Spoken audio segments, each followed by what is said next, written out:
Hello everyone. This is Tobi from the Phuket Meditation Center, and you're listening to the Dharana Meditation Podcast.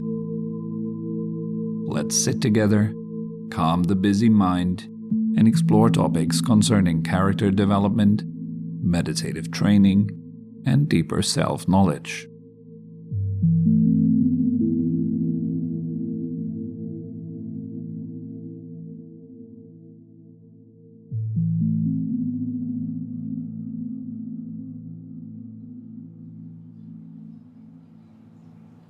We begin with the 3 preparations.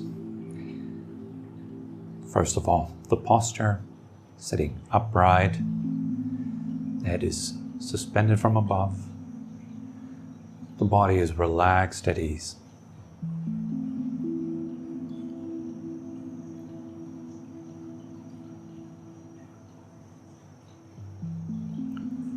Let the body be as still as possible while you practice the meditation.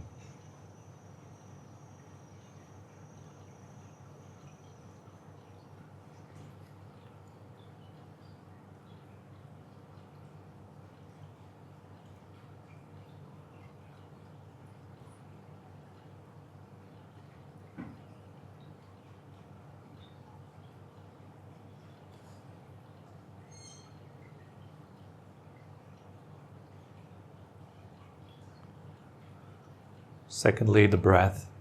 In the beginning, let your breath slowly sink down into the belly, breathing deeply, slowly and comfortably. And always make sure that the breath feels nice, that you're enjoying it.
As you receive yourself with kindness, with compassion, gently smile a bit with your lips, your eyes.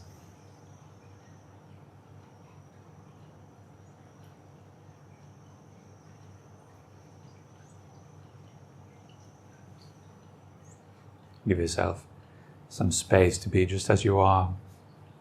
Allow this moment to be just as it is. There's nothing to control, nothing to fix,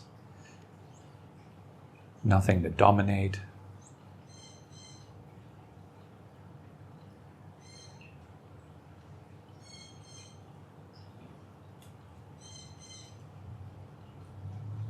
There's simply just reality unfolding the way it is.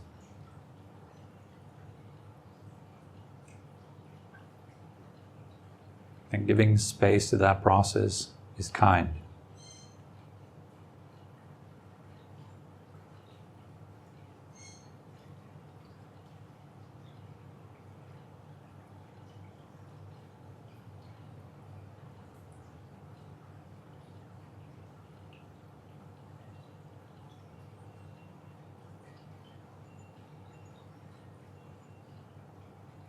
The basic attitude that we have towards ourselves, towards reality in this moment,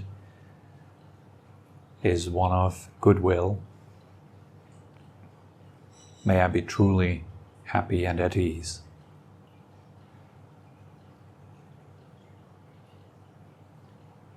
Compassion means, may I be free from suffering, from stress, from tension, contraction. May I be free and unburdened.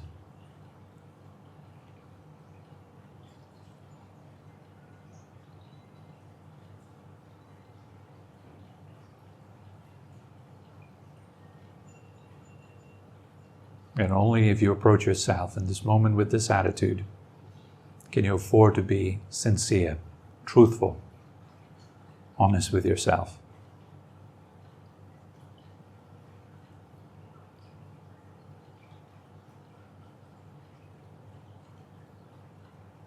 So while sitting here upright, relaxed, with a breath that's deep, slow and comfortable, and an attitude that's kind, compassionate and sincere, the body and mind will gradually settle down. The initial nervousness will turn into calm.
And once you have left your everyday busy mind behind you,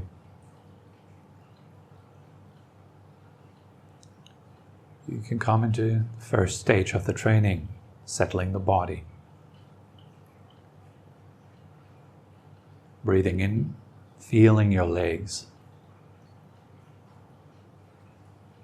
And breathing out, softening, releasing the legs.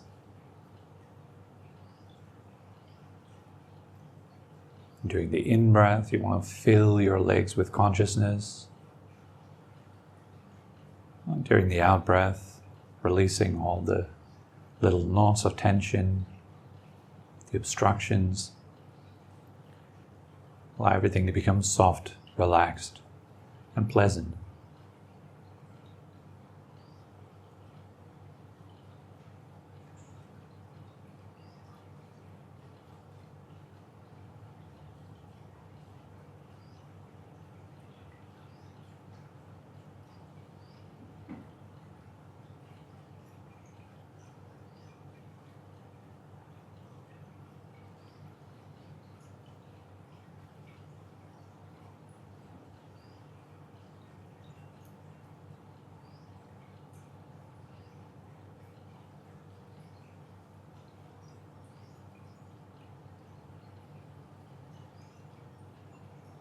All that matters is just this one breath. Think of this one breath as one session of meditation.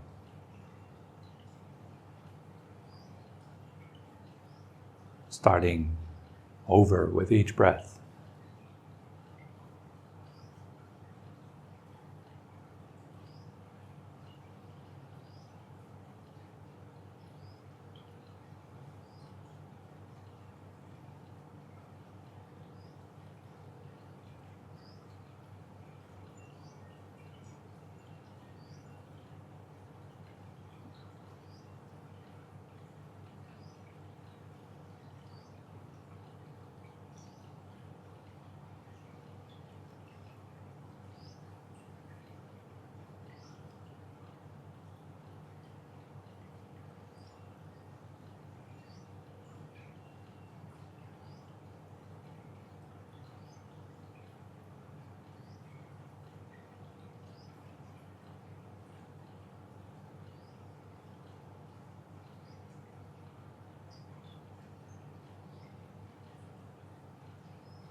Pay attention how nice it is each time you let go a little bit.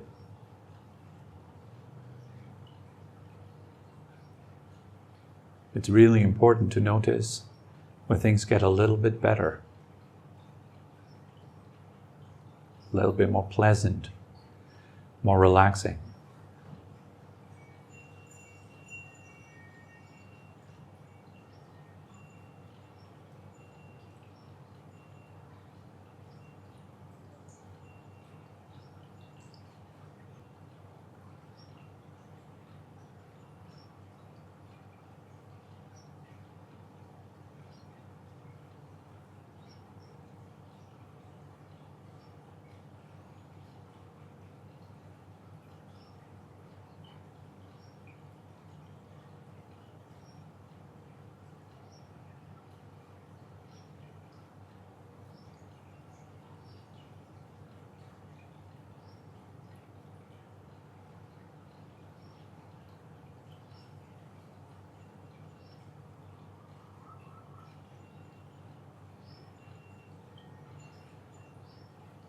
Breathing in, feeling your belly. Breathing out, softening, releasing the belly. Same principle. As you breathe in, filling the belly with consciousness. Breathing out, softening, relaxing, melting.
Breathing in, feeling the heart, the chest.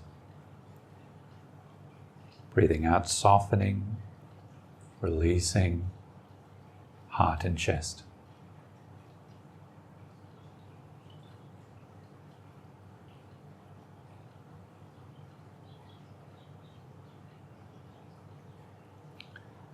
Doing the in-breath, saturating with consciousness.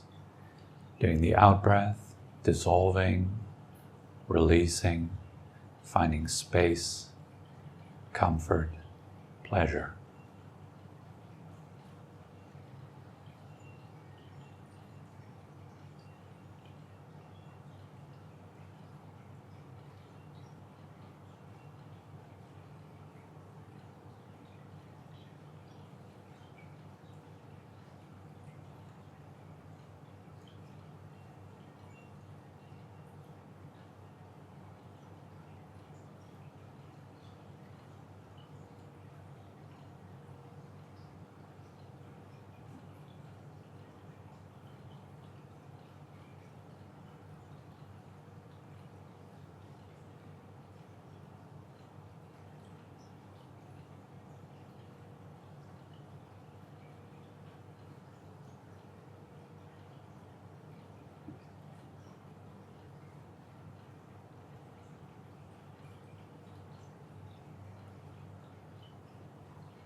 Each time you release, notice the result. It's a little bit better, a tiny percentage better.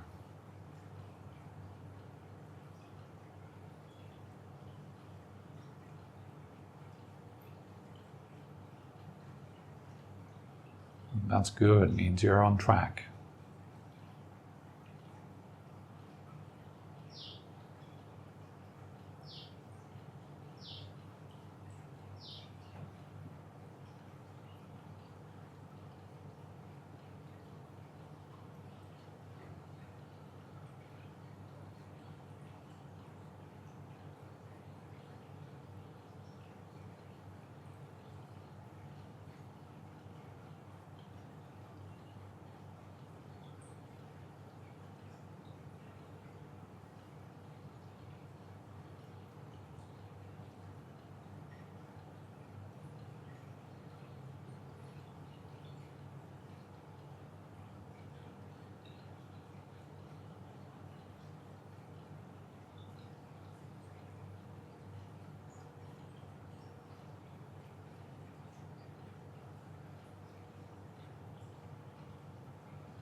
Breathing in, feeling shoulders and arms. And breathing out, softening, releasing shoulders and arms.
Again and again, notice how nice it is, even just dissolving a little bit of tension.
Breathing in, feeling your head.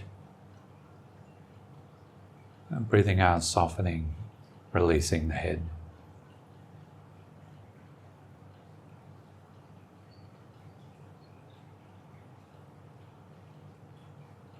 Notice in particular the tension stored in the forehead, between your eyes, frontal lobe of the brain, the base of the skull, the neck, and jaws.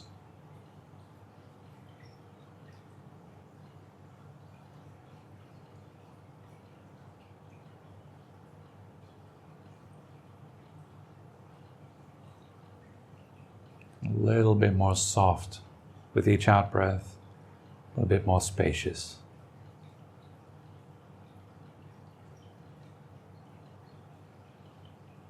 A little bit better.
And breathing in, feeling the entire body. Breathing out, softening, releasing the whole body.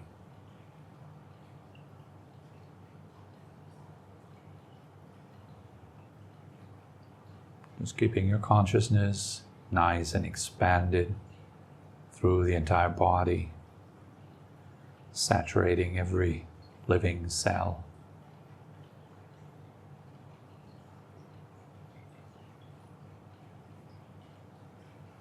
And enjoy this process of release, softening,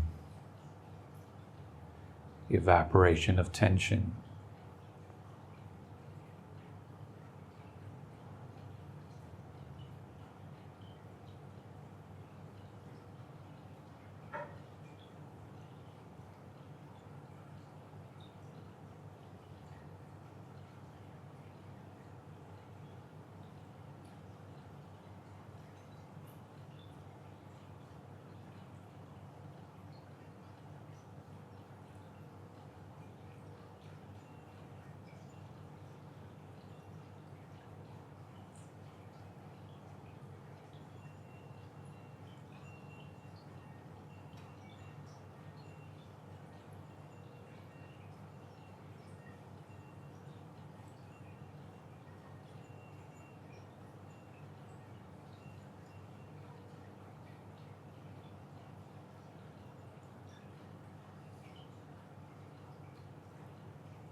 Coming into the second stage, present moment awareness.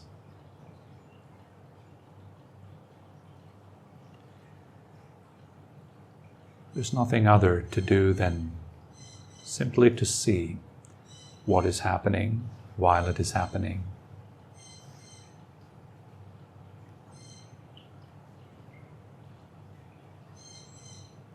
The arising and passing of sensations, like a wind that moves through your body.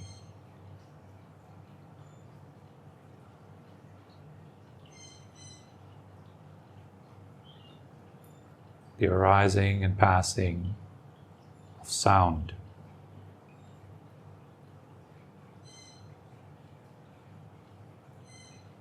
The aliveness that surrounds you.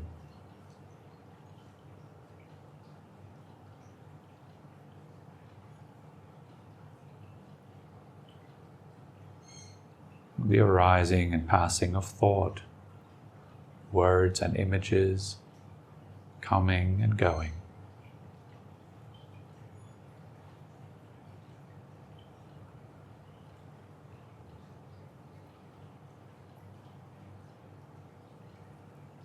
Knowing where your attention is right now in this moment.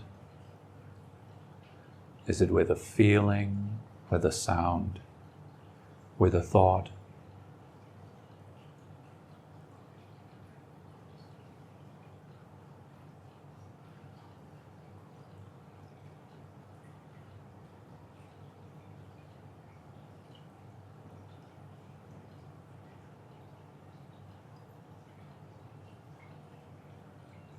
And see if you can remain aware of the movement of your attention. Notice how it bounces around from sound to sound, from sound to feeling, from feeling to feeling, from feeling to thought, from thought to thought, from thought to light, colors and shapes, and so on and so forth.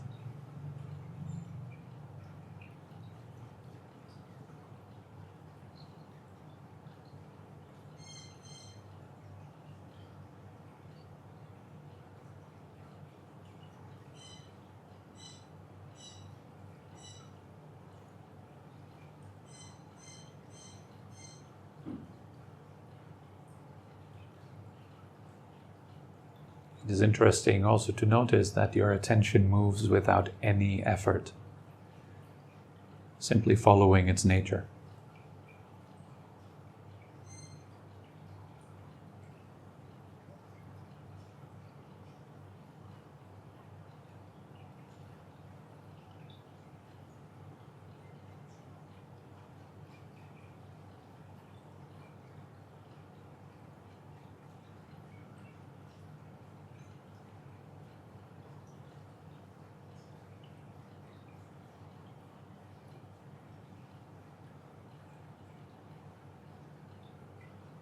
In this way, you let go of past and future thoughts. Simply knowing what is happening right now in this moment connects you with presence. It pulls you out of your dream world. It makes you aware of reality.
And while remaining centered in that presence, in the awareness of what is happening while it is happening, you can slowly come back and open your eyes if you like, gently stretch your body a little bit.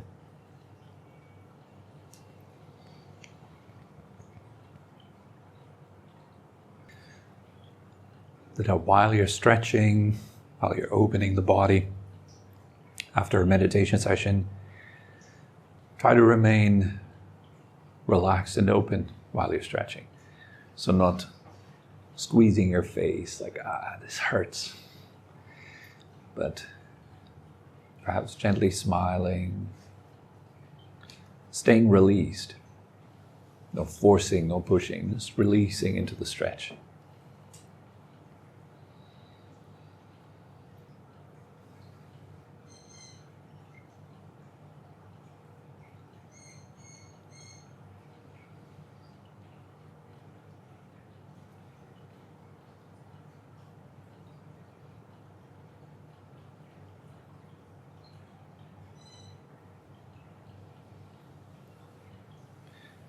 Good morning, everyone. It's good to see all of you.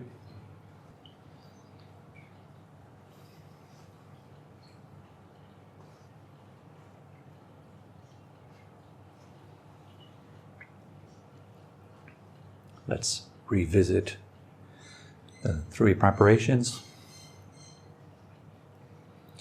Over the years since I've talked in detail about this topic last time, things might have changed, so got a bit of an updated version. 3 preparation 1.2, something like that. So the 3 preparations should always stand at the beginning of each formal meditation practice. It's something we always do, no exceptions. You always want to move through them. And moving through them has the effect of calming, softening, of readying the mind and the body for meditation practice.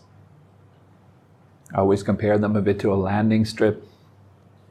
Rather than just crash landing into your meditation practice, going from your busy everyday mindset directly into, let's say, trying to focus on the breath or something like that, is rather unskillful. You always want to spend some time to properly adjust yourself before you begin with the formal session. There are actually 3 parts to a formal meditation session. The first one is the preparation. The second one is the actual session. And the third part is the dedication at the end, or the conclusion. So, what are the 3 preparations? Well, first of all, we always start with the posture. The posture is your foundation for meditation practice. It's kind of like the glass. If you want to pour a glass of water, you need the glass. And the glass should be free from leaks. It should be on a stable ground. These kind of things. So you can pour the water in. And as the glass is stable and quiet, the water within it becomes stable and quiet. Think of the water in the glass as your mind. The glass itself would be the body. So the body needs to be, first of all, you need to have the proper shape for your meditation practice. So you need to train yourself to be able to sit in a good shape, being upright. And within that uprightness, I go into detail in a moment, there should be the quality of relaxation, of release. If you only stress uprightness, you end up tense and tight. That would be an error. So being stiff like a soldier while you sit is not it. Like forcing yourself through the practice, grinding your teeth, trying to be upright, and just only that is incorrect. The element of relaxation counteracts that. If you were just only relaxing, the arrow would be collapsing. So your physical posture would collapse. The more relaxed you become in your physical posture, the more your body becomes like a wet noodle. And you don't want to be a wet noodle in your meditation practice either. Happens to a lot of meditators when you're sitting down. That you can see very clearly that as they go a little bit deeper, they begin to collapse, and as they begin to collapse, they fall asleep eventually. It will prohibit good breathing, it will prohibit good functioning of your nervous system, of your endocrine system, and so on and so forth. So you want to have a very good posture in your meditation, whether you'll be sitting on a chair or actually cultivate sitting cross-legged on the floor, which is the best possible posture for meditation practice. Now, there's several points to the posture. First of all, the legs. If you're sitting on a chair, make sure that your knees are slightly lower than your hips or at the same level of your hips. That will make it much more easy to sit upright. Second is your spine. The spine should be straight, and it should be pulled into two directions. One, it should be pulled up to the ceiling, like as if you're suspended from the crown of your head. And the skeleton is very gently pulled up towards the ceiling, stretching the spine towards heaven. And on your pelvic floor, think on the coccyx there being a weight that pulls down the spine into the seat. So the spine is basically stretched into two directions. One, it melts down into the ground, the lower body melts into the ground, whereas the upper body connects to heaven. So you have a connection between heaven and earth. The spine is kind of suspended in between. The skeleton, the white material, the bones of your body, they move towards heaven. The red material of your body, all the soft tissue, the fluids, muscles, tendons, and so on, they melt towards the ground. They follow the pull of gravity. So you have that differential that arises in good posture. Training that is rather difficult. And it's a major part of the training for a beginner. In my opinion, that should be the first thing that anybody that's serious about meditation should train, is to sit still. That's the third quality of the posture. It's upright, relaxed, and still. These are the three qualities of the posture. Still meaning don't move. It's going to be really tempting to move. But if you always move when you're uncomfortable, you're teaching yourself a type of escapism. You're not actually dealing with the problem. You're evading it. And each time you're evading it, you're basically creating further causes for more evasion. So you're not getting mentally and physically stronger every time you evade the problem. Strength arises from facing the problem, seeing it, and working at it from the inside by releasing the tension that is around the pain points in your body, and by bringing your breath into that area very gently and allowing it to open up, to find some space around that area. Because these pain points, they are blockages. That's where your energy isn't flowing. That's what you're experiencing as pain during meditation. If you can bring softness into these points and release and openness, those pain points will dissipate. So you have, on one side, there is the shape of your posture, and on the other side, there is melting into that shape. You allow yourself, your flesh, your soft tissue, and your mind to melt into that posture. That's the first training. So figure out where is your edge. What is the maximum that you can do when it comes to that practice before you feel, now this is getting critical, this is really difficult for me to continue on. But you could keep going a little bit, then go a little bit more, work yourself towards the end of your ability to release. As soon as you're unable to bring release, softness, and openness into the situation, when you can't do that anymore, then stop. Then you have a measuring mark for the duration that you should train yourself. Saying it's 15 minutes. After 15 minutes, that's it for you. You can't do it any longer, then start there. And in each week you add, say, 2, 3, or 5 minutes, something like that. Pushing gently into the outer layers of your comfort zone. Just expanding a little. So that you're gradually building skill. You're not only building the skill for a good shape, you're also building skill in the mind. A lot of people underestimate just simple postural work. They think, oh well, it's just working with the body. That's not working with the mind. That has nothing to do with spiritual or meditative work. It's got a lot to do with it. You're going to learn how to be more equanimous, less impulsive, less reactive to difficult situations. All being very powerful things. You will notice that when you're going through your postural training, that you naturally become more patient in your life, less reactive. That you have much more of a buffer, a pause between your reaction and the circumstance. That usually you would say, the circumstance triggers my reaction. My wife yells at me, then I must react immediately. There's no buffer. I just get angry and then I react. And you'll find that by releasing through your difficulties in posture work, that you become less reactive. So you'll find that if your wife yells at you again, or your husband, then you find yourself taking a breath, 2, 3 breaths, before you actually choose to respond.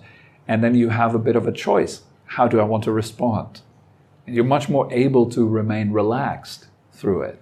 You're not going into a mode where you're threatened. You're not jumping into fight or flight response. So your nervous system is retrained through that. It's not just the body, the flesh, but it's your nervous system that's being retrained here. So it's significant. It's a big practice, in my opinion. Unfortunately, very often overlooked, like a lot of the basics. People want to get all up into the higher-minded whatever stuff, and they ignore the foundations and the basics. So their practice isn't solid. It's very circumstantial. They can do it when they have their crystals and their music and their groups or something like that. Then it works. Their guided meditations. Then they can relax. But as soon as they're out of that comfort zone, they can't do anything. They have no actual skill. So postural work gives you that skill. So the spine is upright, stretching in 2 directions, very, very gently. You don't need to force that. The shoulders should be relaxed in their natural place. Just let them hang down. The neck should be relaxed.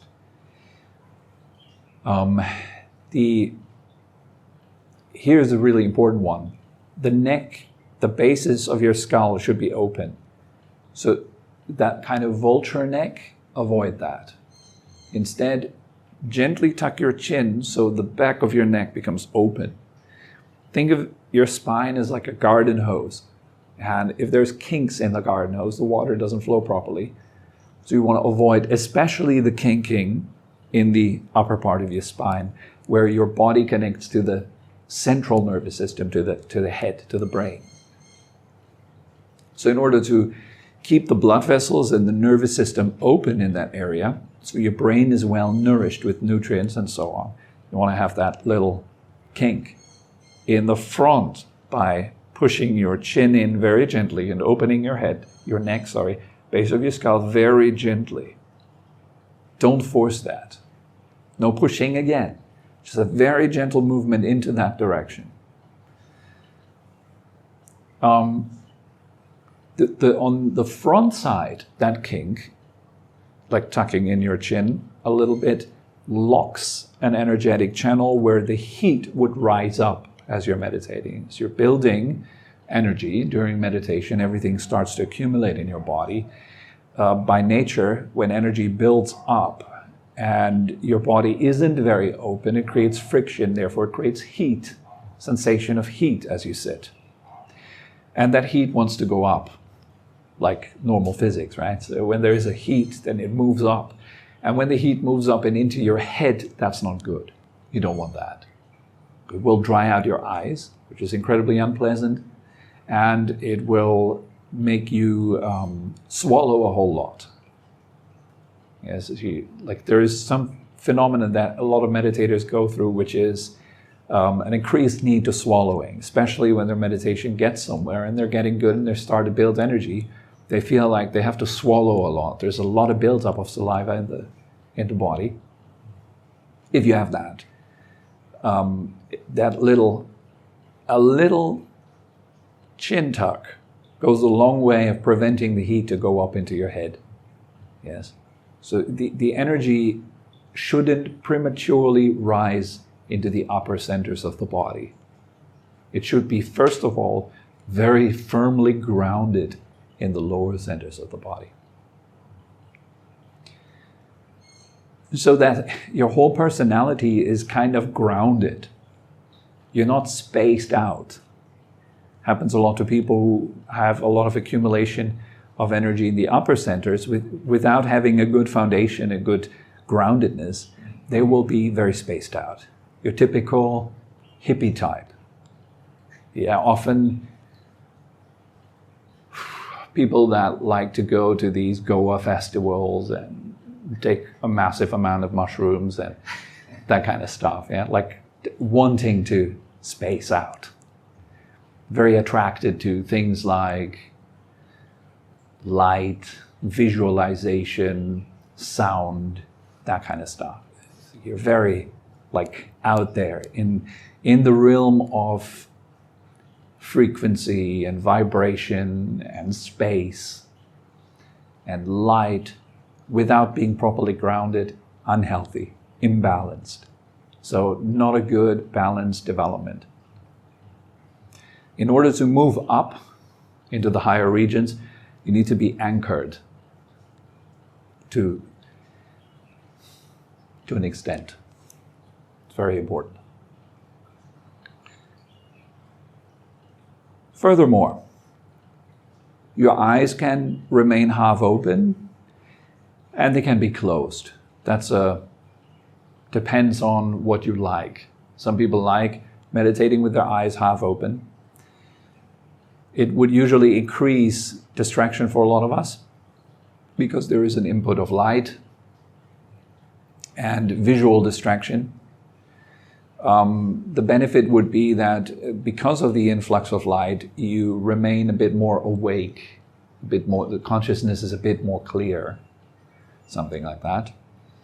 And if you close your eyes, the downside could be that you're getting really drowsy. The upside is kind of less distraction through the visual gate. You have to try it out. If your meditation goes well, anyways, the visual sense will switch off.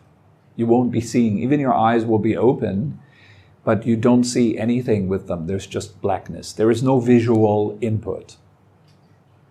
Even though your eyes are open. You can sit for an hour with open eyes, not blinking once. It's not a problem. For me, I don't like that because after the hour of meditation with open eyes, it takes a while to adjust for the eyes to come back to a normal state. They're very blurred out after that hour. But there's no pain or no discomfort. It's just that blurriness that I don't like. So I've personally chosen to meditate with my eyes closed. I like it more. It's my preference. You figure out what's good for you. The Buddha is very often depicted with half open eyes when he's in meditation. And very often that's also recommended by meditation teachers, particularly in Tibetan Buddhist traditions. They would recommend, meditate with half open eyes, look into the space in front of you, like you're looking into the open space that's in the air in front of you. So you're not looking at any specific object. Your eyes just kind of drift. Try it out if you like. It's just something, okay? So essentially, posture is upright, relaxed, and still. Now you know what all that means. Upright, pulled up by the crown, skeleton, relaxed, the following of the flesh and the soft tissues following gravity. And still not move. Don't move.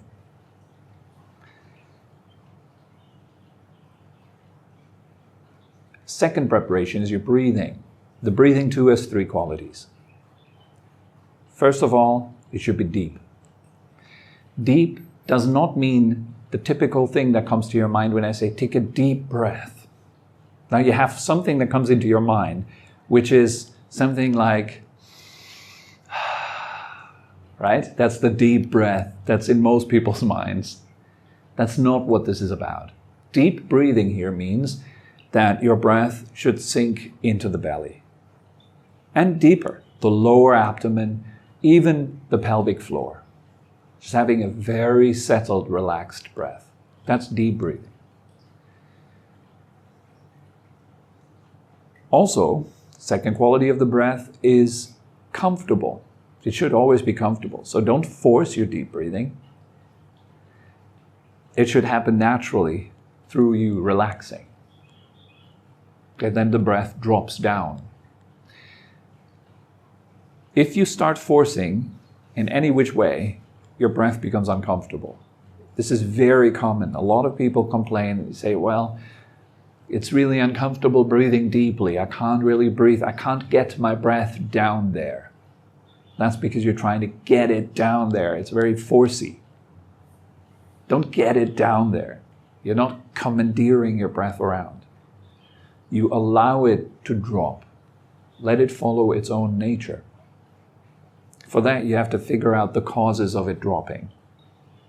And for that, you need to pay attention to your body, to the muscles that are contracted, and gradually learn to release them through experience, not through reading books, but by sitting down and actually experiencing your body and seeing where am I blocked, how do I need to allow my breath to drop down.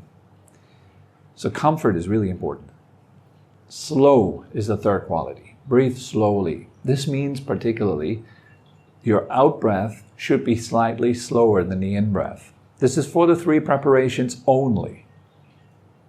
We're doing a little bit of breath work here, a little bit of breath control, pranayama type work.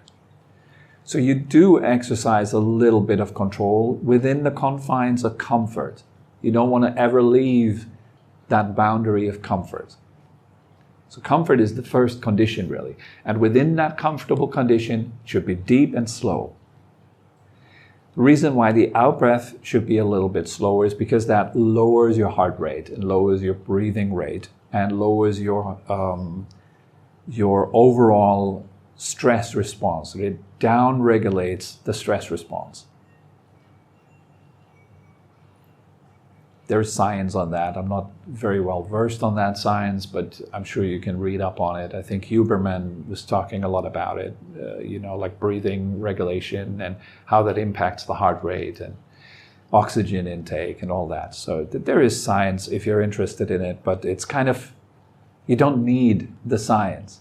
All you need is the direct experience of like, if I breathe like this, it's much better. I settle down, the mind becomes quiet, and that overall nervous buzz of your body calms down, especially if you do a lot of work on screens, computer screens, smartphones, tablets. If you are looking into screens a lot, you will notice just a general nervous buzz in your body. If you do a lot of breathing work, you will learn how to downregulate that efficiently and fast. So that's the way I would recommend it. Let your breath sink into the belly or lower. Slow the rate, especially the out-breath, longer than the in-breath. And breathe in a way that feels nice, that you like, that's enjoyable and comfortable. Third preparation is your attitude. The attitude, again, has 3 parts. First of all, it's kind, meaning your intention is for good. May there be happiness, may there be well-being, may there be ease and joy and bliss. That is kindness. We all already have kindness. That kindness is manifested as your desire for happiness. It's just the problem is that this desire that you have for happiness is misled. you're seeking for happiness where you will never find it, aka in the senses. You can't find happiness in the senses. The only thing that you can find in the senses is change, flux, movement. So it's not very reliable at all. True happiness is found beyond the senses. So if you really go after that desire of happiness, then you can look what happens. Okay, so if I breathe that way, it feels slightly better. You're following the desire of your happiness. You're optimizing, you're going for deeper, deeper, deeper versions or higher versions of happiness. That is the activity of kindness. You're guiding yourself towards ever more refined states of happiness. And doing that in a very directed way, you're directly working on the causes of happiness. That's what meditation is. It's like you're going to the gym, working directly on the causes of big muscles. Here, you're directly working on the causes of happiness, not indirectly what most people do.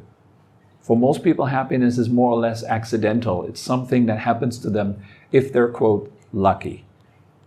Now, lucky me, the sun shines today, so I have permission to feel good because of the sun. Or my wife said she loves me, so I am allowed to feel good now because I've connected my feeling good to the condition of my wife making the sound, I love you. So now I can feel happy, right?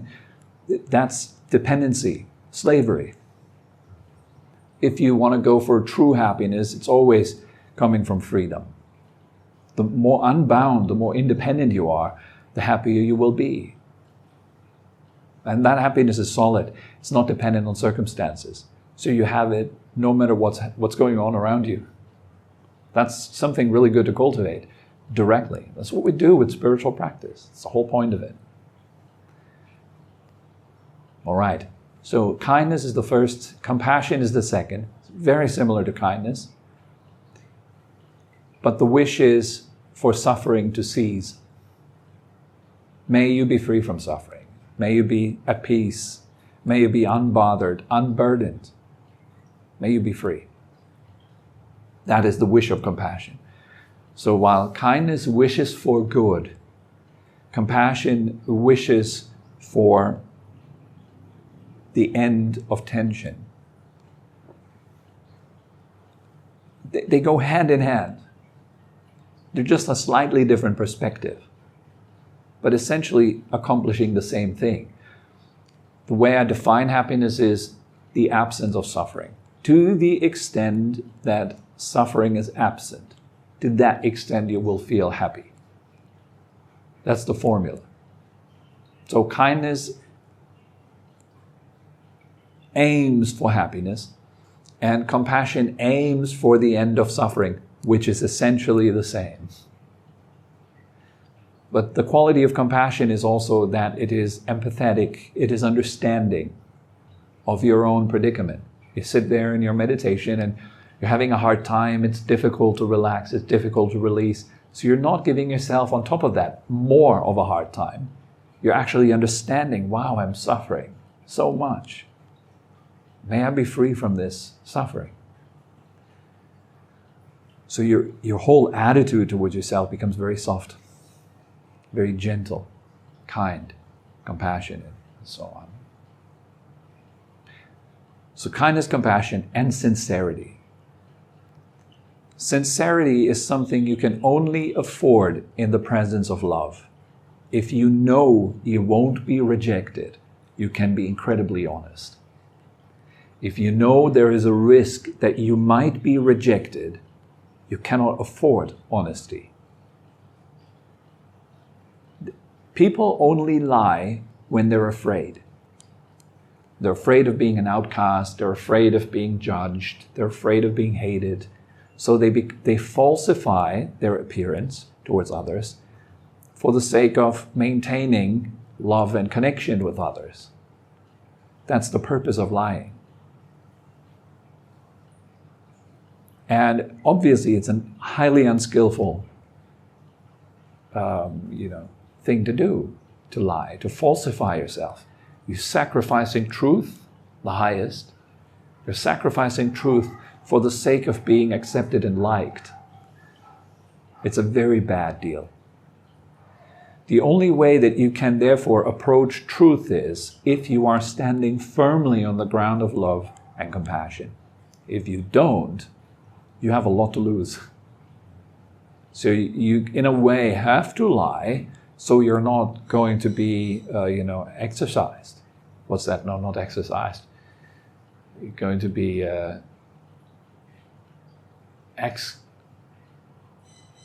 communicized? No, that's not a word. What's the word? Excommunicated. Thanks. There we go. Going to be excommunicated. You're going to be, an outcast. Not part of the group anymore. Not part of the family anymore. Not part of your friends anymore. Not part of something bigger than yourself anymore. It's the worst thing that can happen to a human being. It's a form of torture, isolation. So people lie to avoid isolation. But again, it's a very stupid, dull way of avoiding isolation, is to sacrifice, to pay with truth for that. This is what is meant by selling your soul. You're giving away your truth. You're sacrificing truth for the sake of appearance so you can stay a member of a group. This is how all these horrific things work in this world. Like, 70 million deaths of Chinese communist regime and so on and so forth. How does that work? How can one regime create so much death? Well, just by making people sacrifice truth in the name of ideology, in the name of something they know deep down inside to be false, to be unreliable. But the fear of punishment, of admitting truth and standing up for truth is too great. I mean, imagine you'll be tortured if you speak the truth. Let alone that. Imagine your family is going to be tortured if you speak the truth. Like, how hard does that make, speaking the truth? So all these movements that are very popular nowadays, like cancel culture, as an example, is precisely that same kind of evil. People become afraid to speak their minds because they think, well, how will that make me appear to other people? Will I be rejected? Will I be cancelled if I speak my honest opinion? It should be, in my opinion, there should be a culture where people can speak their honest opinion without having to be afraid to be rejected, isolated, cancelled, losing their jobs and all that kind of stuff. So anything that is in that way authoritarian will often stifle our expression of truth because we have to censor ourselves first. Is it okay to be me in that scenario? Is it okay to express my thoughts and opinions honestly in that scenario? Otherwise, will I be, ostracized for that or not? So, of course, the ideal is a loving, compassionate environment because you don't have to be afraid of being ostracized. You can fully express yourself as you are. That environment in meditation practice you must create for yourself. An environment where you can be fully authentically there in your suffering, in your difficulties, and you're not rejecting yourself for it. You're not judging yourself for it. You're not being authoritarian towards yourself. You're open to the truth. I suffer. I need kindness, I need love, I need encouragement, and then act upon that. Follow that, Then meditation can really flourish. So only within the atmosphere of kindness and compassion and sincerity can a human being fully flourish. So as a meditator, you must give that to yourself. So these are the 3 preparations. This is what we always set up before each practice. Posture, breath, attitude. These 3. Now you know that posture has 3 qualities: upright, relaxed, and still. You know that breath has 3 qualities, which is comfortable, deep, and slow. And you know that the attitude is 3 qualities, which is kind, compassionate, and sincere. All right? So that's all that comes to mind concerning this topic. I hope that was helpful. Let's end it here. We hope you enjoyed this episode and had a meaningful time. For more information and upcoming events, head over to our website at phuket-meditation.com. Thank you very much for listening and have a wonderful day.